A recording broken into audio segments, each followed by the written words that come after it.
Hello there, Grumpy Old Fart here. Um, Last week I did a video on initiatives, the way I do initiatives in Advanced Dungeons and Dragons, and it's not the way they say to do it in the book. It's very similar to, as I understand it, what they do in Second Edition. But we were doing it long before that, so go check out that video. The problem with that video is I goofed. I left a bunch of stuff out. So here we go. I'm going to do an addendum to that video. Alright, if you are running a fighter, and using that same, I'm just going to pick up where that video left off. If you are running a fighter type character with multiple attacks, your attacks must be spaced out during the round. So you roll a d10 and add your dexterity's reaction adjustment, and where you start there, and the rest of that's your first attack, and then the rest of your attacks are spaced out evenly as you can throughout the rest of the round.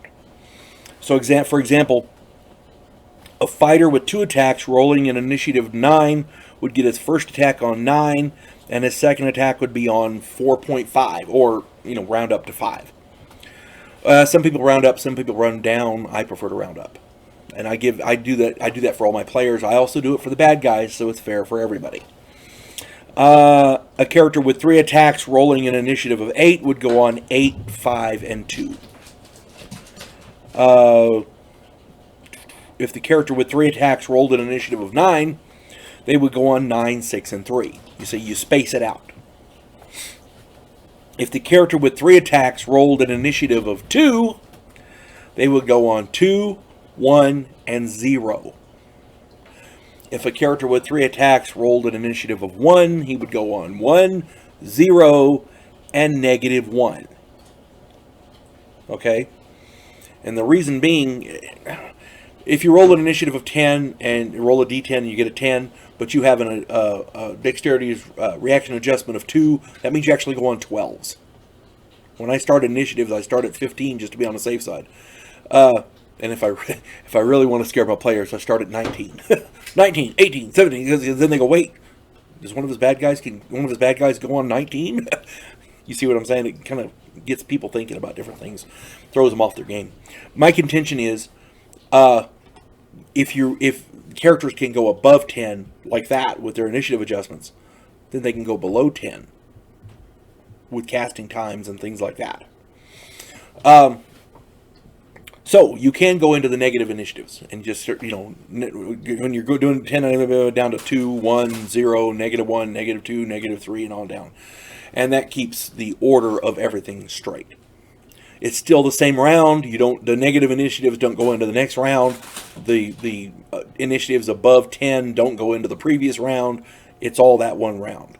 But it allows everything to be in a progressive order. Not, you know what I'm saying. It allows you to keep everything straight. Now I'm going to do an example of how combat goes using this system. So, here we go. Fighter A with 2 attacks, Fighter B with 3 attacks, a wizard, a thief, and a cleric are ambushed by monsters. There's a group of orcs all working together, and they're being led by a high-level cleric.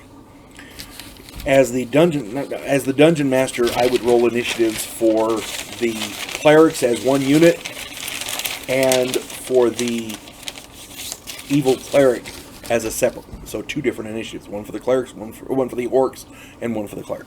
Okay, now the first round, since the PCs are ambushed, the orcs get a free round of attacks, hitting and damaging each character for a few points of damage. The cleric could also cast a spell, depending on how they want to do it. Now, a lot of times I'll hold the big bad guy in reserve and not let him, because if he's hiding, they don't know he's there. It could be a nasty surprise later. However you want to do it is up to you. Alright, now, on the second round, Fighter A rolls an initiative of 8. Because he has 2 attacks, he goes on 8s and 4s. Fighter B rolls an initiative of 6. Because that character has 3 attacks, they go on 6, 4, and 2. The wizards and thieves and clerics all have 1 attack, so the wizard goes on a 7, the thief rolled a 7, and the cleric rolled a 9. So, here we go. The orcs rolled a group initiative of 5. The evil cleric rolled an initiative of 4. On 9s, I start at 15, 14, 13, 12, 11, 10, down to 9s. The player cleric, the PC cleric, begins casting Silence 15-foot radius, which is a very effective spell against other enemy spellcasters. This spell has a casting time of 5 segments, so he starts on 9s, and it's going to go off on 4s. So he's doing his casting. Now, on 8s, the fighter A kills one orc with his battle axe, which he carries. He didn't have to draw it out. He's always carrying it, so, over his shoulder or whatever. He automatically has it. He can swing. On 7s, the wizard and thief roll d6s, and the thief wins. Whoever gets higher goes first. He rolls to hide in shadows and moves silently to get behind the evil cleric. So if he knew the evil cleric was there, he can go do that. If not, he would have to partake in combat somehow. But I'm playing this as though the cleric did something on the first round of that ambush. So, all right. He moves silently, hides in shadows. He's trying to get around behind the evil cleric. Why? Because thieves get a multiple damage on a backstab. If this thief has can do damage on a backstab by surprise with his melee weapon, he can do multiple damage. So if he say he hits with a sword, a d6 sword, and he rolls a 5 and he gets a +1 adjustment, that's 6 points, right? And he gets you get to multiply that by whatever the multiplier. Say he's got a multiplier of 2, he does 12 points instead of 6. Attacking from surprise by behind a backstab is the thief's bread and butter, and he's trying to use that, which is smart. The wizard begins casting Hold Person on the evil cleric. It has a casting time of 3 segments, and it will go off on 4s. So he's casting. On 6s, fighter B, who now finally gets to go, draws a sword. On 5s, the orcs get to attack, and they score hits on all the player characters, doing various damage. Since the wizard and cleric were both in the middle of casting, they each now have to make a savings throw versus paralyzation or lose their spells. The wizard fails his save, and his Hold Person spell is lost. The cleric makes his save, so he's still casting.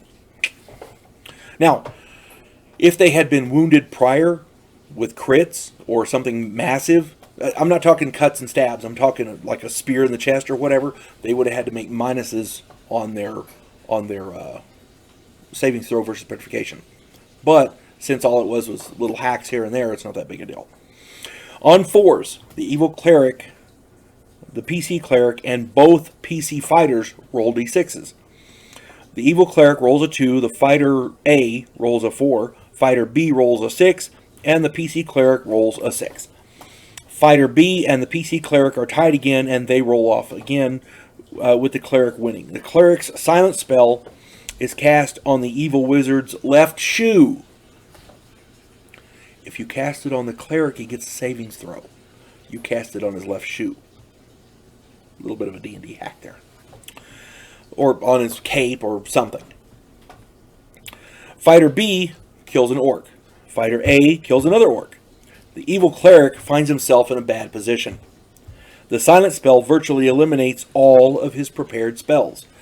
The spells he prayed for that morning all have verbal components, and if he can't speak, if there's no sound, he cannot cast these spells. Because they all have verbal components, he can't cast them. He opts to retreat, leaving the orcs to fight on without him. The reason being, his reasoning at this point is that spell will eventually wear off and he might be able to come back and help. Or he just didn't give a crap about the orcs and runs away. Because bad guys are bad. That's the definition of bad. At any rate, on 2s, fighter B hacks another orc to death. Okay? Now, 3rd round.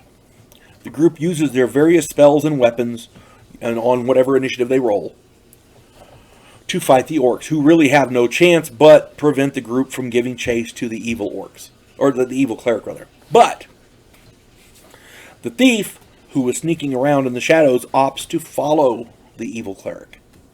So he won't get away. He can, and because they don't want this guy to get away, obviously. He either has information or something that they'll need. He can leave signs and clues pointing which way the scoundrel has fled so the group can deal with him later. It's all about the planning, and it's all about making sure, giving your player, the player wants to give the other players a better chance. It's about teamwork. Okay.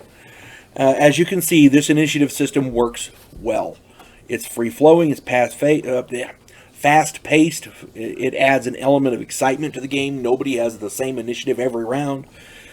I hope this helps new DMs out there. And again, I'm not telling you this is how you have to do it. I'm giving you suggestions. This is what I do. I've been doing it a long time. I started running D&D back in 1979. I discovered this system in the mid-'80s when I was in the Air Force. It works well, and I still use it today. And it's fast-paced. It keeps everything exciting. Everything moves along pretty quick. All you have to do is pay attention. Okay. And remember, the whole point of Dungeons & Dragons is to have fun. Your players have to be having fun. As a Dungeon Master, that's your job. If your players aren't having fun, you're doing something wrong. You folks have a good day. God bless one and all.